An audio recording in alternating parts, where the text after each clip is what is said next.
Baik, assalamualaikum warahmatullahi wabarakatuh. Apa kabar anak-anak semuanya? Mudah-mudahan semuanya dalam keadaan sehat semua ya. Amin. Oke, kali ini kita akan membahas tentang ilmu geografi di SMA Plus Darul Hikmah, kelas 10 IPS. Bersama saya, yaitu Apri Setiadi Wijaya selaku guru geografi. Baik, pada pelajaran minggu lalu, kita telah membahas tentang ilmu geografi. Nah, apa aja itu ilmu geografi? Yang pertama, ada objek studi geografi. Di antaranya ada 2 poin, yaitu objek material dan juga objek formal. Berikutnya ada aspek-aspek ilmu geografi. Ada 2 aspek di sini. Yang pertama adalah aspek fisik, yang kedua adalah aspek sosial. Dan berikutnya ada ruang lingkup geografi. Ada berapa coba? Ayo, siapa yang masih ingat? Nah, ya, ada 4.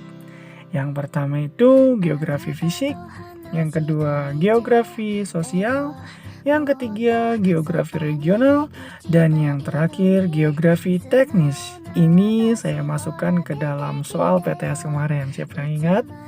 Oke, saya rasa semuanya ingat. Nah, pada pelajaran kali ini kita akan membahas tentang pemetaan penginderaan jauh dan SIG atau SIG. Oke, di sini ada yang tahu SIG? SIG itu apa? Nah, kalau kalian baca di paket itu ada ya. SIG itu adalah Sistem Informasi Geografi.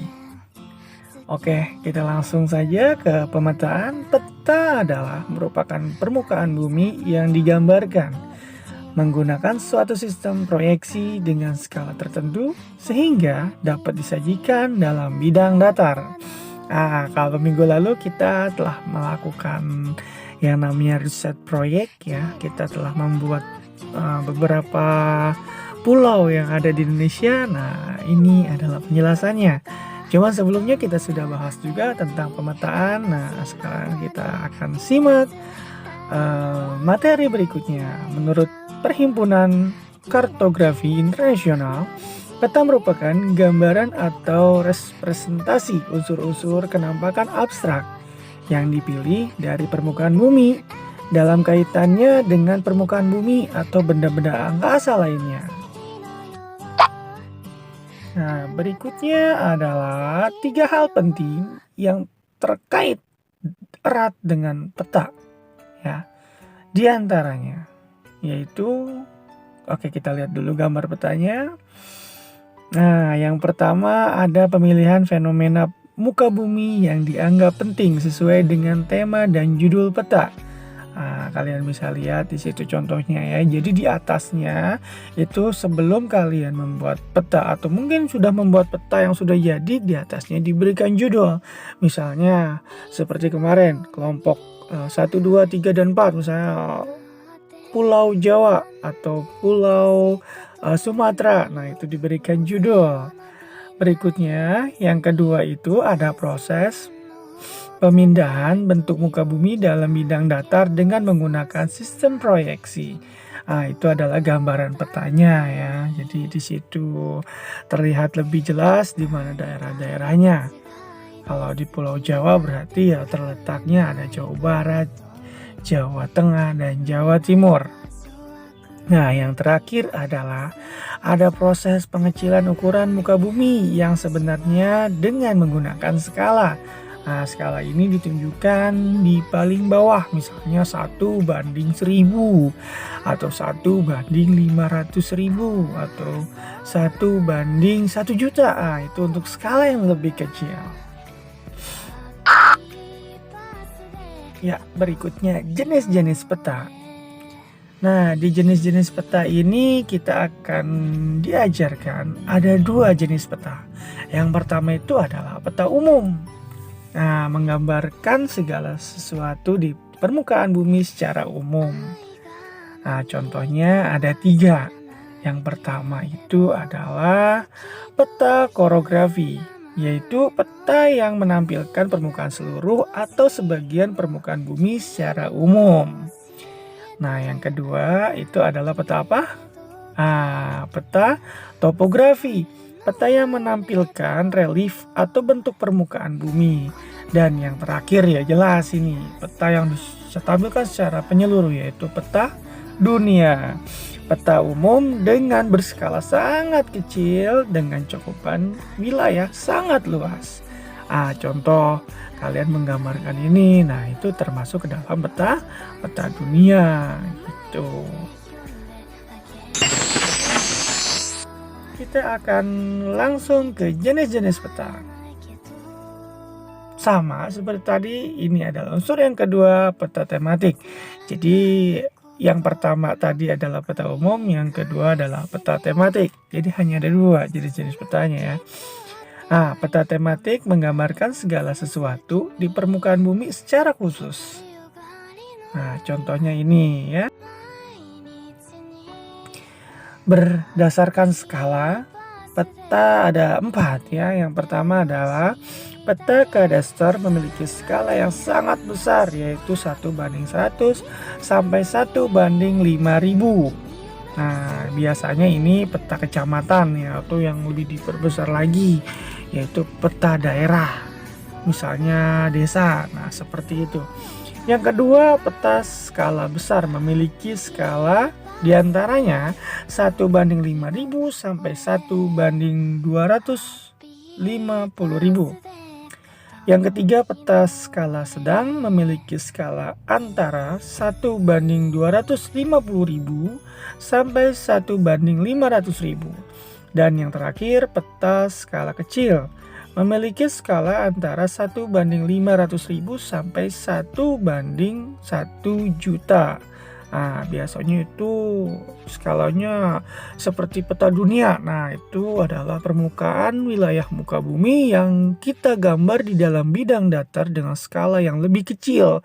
Jadi kita bisa melihat seluruh negara-negara yang ada di dunia.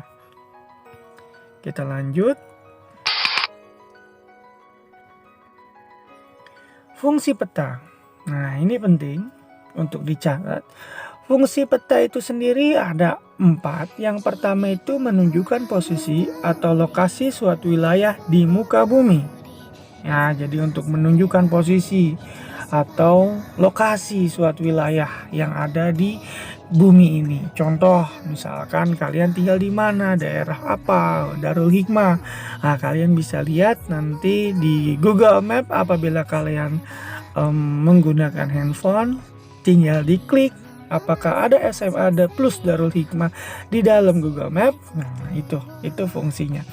Yang kedua itu adalah memperlihatkan atau menggambarkan fenomena dan bentuk-bentuk pada permukaan bumi.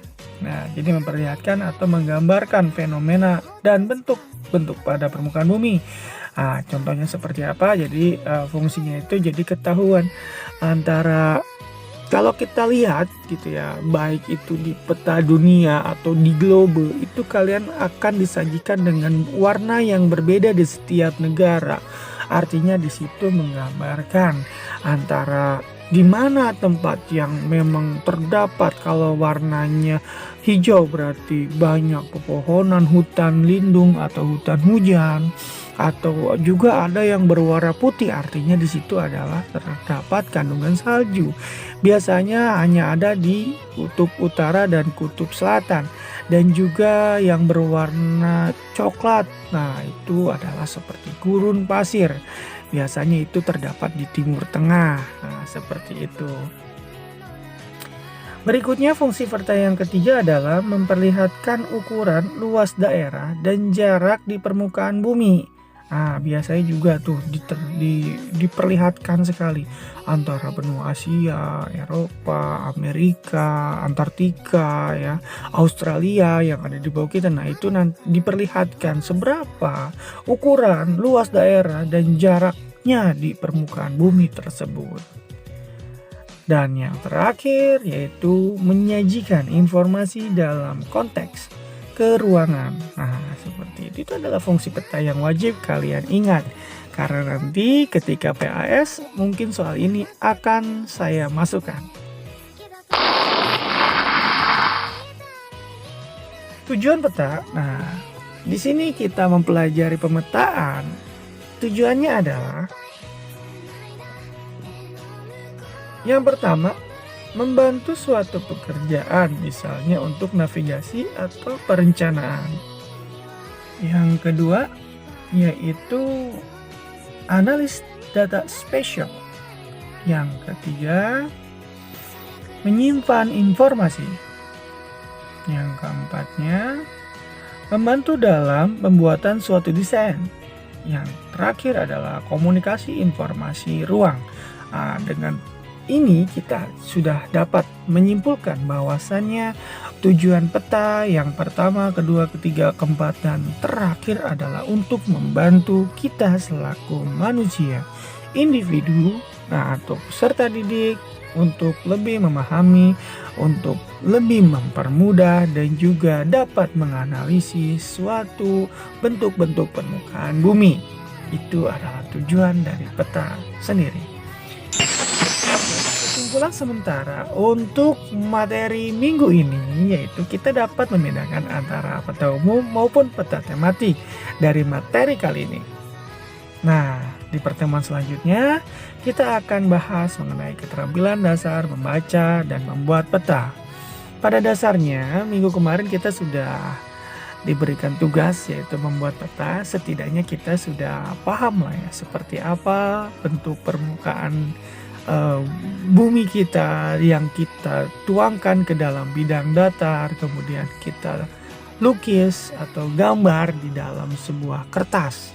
Nah, intinya di situ kita sudah mulai melakukan proyek, kemudian pengamatan dan juga melakukan suatu penelitian bagaimana cara pembuatan peta yang baik dan benar.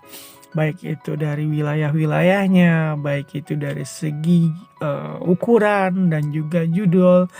Itu juga kita sudah lampaui itu. Untuk dari itu kita sama-sama akan terus meningkatkan kreasi kita di dalam ilmu geografi. Karena setelah ini akan jauh lebih menarik lagi ya, yang akan kita bahas di bab-bab berikutnya.